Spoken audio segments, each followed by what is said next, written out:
Hello viewers, आज के video में हम कर रहे हैं कक्षा 9वीं गणित ब्रिज कोर्स और इसमें करने वाले हैं पेज नंबर 82। तो पेज नंबर 82 पे प्रश्न क्रमांक 4 दे रखा है।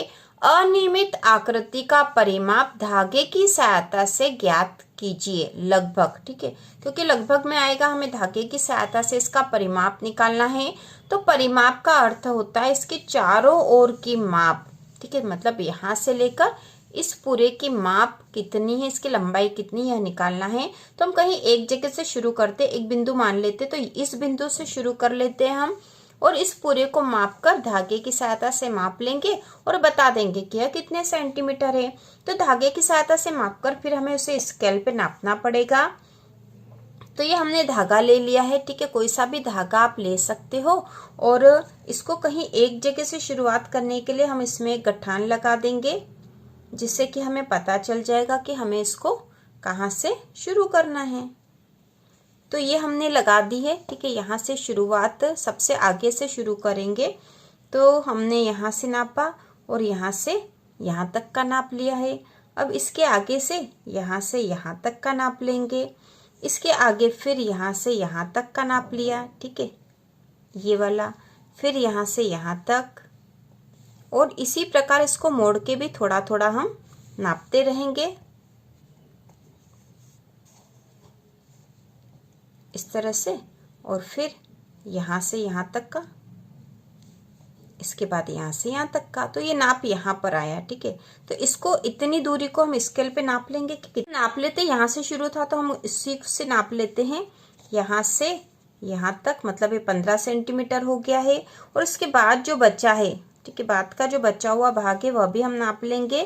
तो 15 के बाद फिर से हम नाप लेंगे, तो ये लगभग 3 सेंटीमीटर और हो रहा है। तो 15 के बाद 16, 17, 18 सेंटीमीटर हो रहा है। यह परिमाप लगभग है 18 सेंटीमीटर। आप अपने अनुसार नाप सकते हो धागे से, ठीक है। धागा आपको कहीं एक जगह रख के फिर उस पर हाथ रखते हुए, इस तरह से उंगली रखते हुए सारे और मतलब चारों ओर इसको माप लेना है और जो माप आया उसको स्केल में नाप लेना है कि कितने सेंटीमीटर हुआ है। उसके बाद जो दूसरा चित्र है उसको भी इसी तरह से नापेंगे हम, क्योंकि ये जो अनियमित आकृति है तो कहीं एक बिंदु मानकर वहां से हम नापना शुरू कर देंगे धागा रखकर और फिर उस धागे को स्केल में नाप लेंगे। तो हमने जैसे यहाँ पर एक गठान लगाई थी और यहाँ से इसको नापेंगे हम, ठीक है, इस प्रकार से।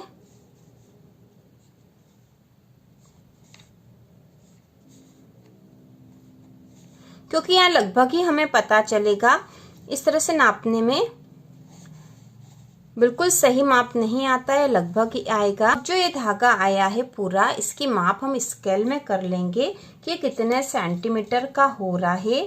तो स्केल में जैसे हमने यहाँ पे आया तो यहीं से नापना शुरू कर दिया, ये 15 सेंटीमीटर हो गया है। और 15 के बाद जो माप है उसको यहाँ से वापस से नाप लेंगे। तो 15 के बाद ये आ गया लगभग 9 पे, और तो 15 और 9 जोड़ लेंगे, ठीक है, 15 धन 9, तो ये हो गए हैं लगभग 24 सेंटीमीटर।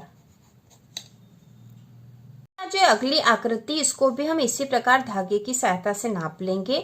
हम कहीं एक बिंदु से शुरुआत करके वापस उसी बिंदु पर आ जाएंगे और फिर उस धागे को हम स्केल में नाप लेंगे। तो इस प्रकार ये जो आकृति बहुत अधिक अनियमित है तो इसको बहुत धीरे धीरे नापना पड़ेगा। फिर इसको इधर से हम इधर ले जाएंगे, ठीक है, यहाँ से फिर इधर मोड़ेंगे, उंगलियां रख के हमें नापना पड़ेगा। फिर ये यहाँ से इस तरफ मुड़ जाएगी, इस तरफ, फिर यहाँ इस प्रकार से, और इस प्रकार से हम इस पूरी आकृति को नाप लेंगे। तो इसकी माप आएगी लगभग 21 सेंटीमीटर, आपकी थोड़ी कम या ज्यादा हो सकती है। और उसी प्रकार से ये जो आकृति दे रखी है इसको भी हम नापेंगे। कोई सा एक बिंदु कहीं से शुरुआत करेंगे, जैसे हम यहाँ से शुरुआत कर सकते हैं और धागा रखकर हमें इसको नापना है। धागे में भी हमें निशान कर लेना कि हमने ये गठान लगा दी थी, तो यहाँ से इसको मापना शुरू कर देंगे। उंगली की सहायता से ऐसे रखकर इसको मापेंगे और जितना लंबा धागा आया है उसको हम स्केल में रखकर नाप लेंगे। तो यहाँ लगभग आपकी माप आ जाएगी 28 सेंटीमीटर, ठीक है। इस प्रकार से पेज नंबर 82 की यह एक्टिविटी जो है प्रश्न क्रमांक 4 अनियमित आकृति को धागे की सहायता से नापना था।